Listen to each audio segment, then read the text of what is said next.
please state your name and your division for the record, please? Agent Mason, FBI Boston, Colonel Investigations Division. How are you feeling today, Agent Mason? Fine.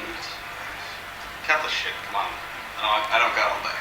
Okay, alright, let's move on. Can you please state the circumstances under which you were first brought onto this case? Saturday, July 2nd, 1994.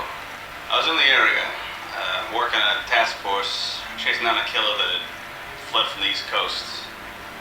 Possibly connected to a murder of a meteorologist in Fresno. I got the damnedest call from a special agent in charge of the LA office of all places. He told me that I was cordially invited to a night at the opera. I knew I was in for it then. Shit sounds mundane. That's what they call you. So they get in contact with you, they get their hooks in you.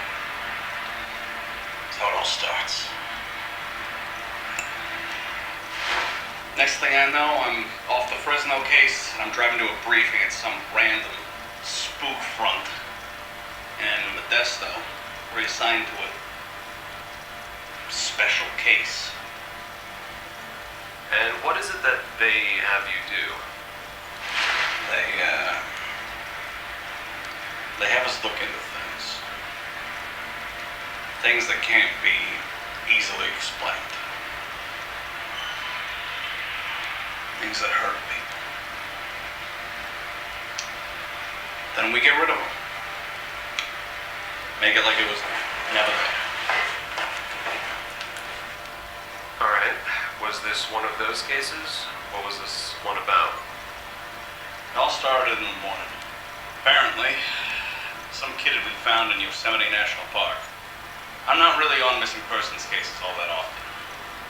When you're called to solve a problem for these people, it's really all that simple.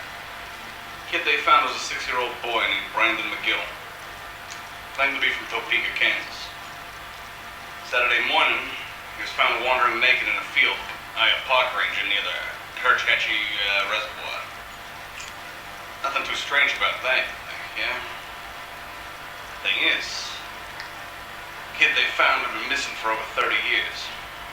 Stranger still, that he hadn't aged a day since the day he disappeared. When they compared his photos from when he disappeared to how he looked now, the kid looked exactly the same. The whole situation stirred up some real shit, and the FBI was involved. Tagged agent in BAU over in Quantico, going by the name of Agent Jace, caught wind of this and began running interference with the Sacramento office to buy me and the teams some time to get out there first. Made a whole ruckus about jurisdictional issues between Sacramento and the national offices. Myself and Agent Michael happened to already be on the West Coast at the time, so our team was called in to handle it. They flew in Agent Mo, and he arrived just after I got to the briefing on Sunday morning. Alright, let's see. As for your team members, could you describe them for me? First off, let's talk about Agent Michael. Real spook, this one. CIA type. Man specialized in creating identities. The time he joined our cell, he already had 3 false identities worked up just for domestic work. Agent Mo? Not much to say about Agent Mo. Jawhead from the Army through and through. Recruited to the team recently to increase operational security, so they put it. Posing fucker, that one. The report here also mentions an Agent Maeve. You haven't brought her up yet. At the time, none of us had even met Agent Maeve. All I knew from the briefing was there was a potential friendly already on site. Some kind of physician who had been exposed to some unnatural shit in the past. Our handler wanted to see if she could be trusted to be an ally of the organization. Okay. What were your objectives on this case? Our objectives were the following. We were to locate the child, identify the child, determine whether an unnatural threat is in the area, remove the unnatural threat, and make the outcome appear mundane. Wish I could say any of that sounded easy. Given at the time. But we knew we had our work cut out for us. The FBI were going to arrive in 24 hours. If that happened, the whole jig was up. Not to mention the fact that the kids' parents were going to arrive. We had no time to establish a story. We just had to make it up on the fly.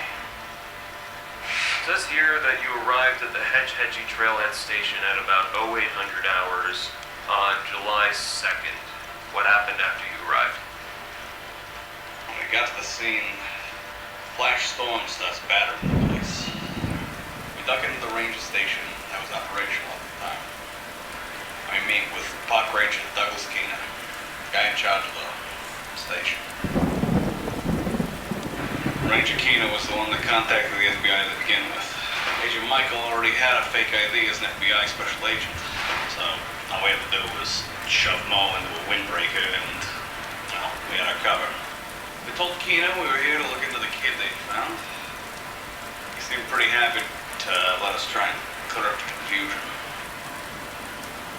This guy in charge, the park ranger, Douglas Keener, what was your read on him? Let's see. Keener, Caucasian male, mid-30s. Yeah, when I heard we were gonna have to handle California park rangers, I don't know, I'll be honest. I kind of expected Smokey the Bear, real cartoon character. But,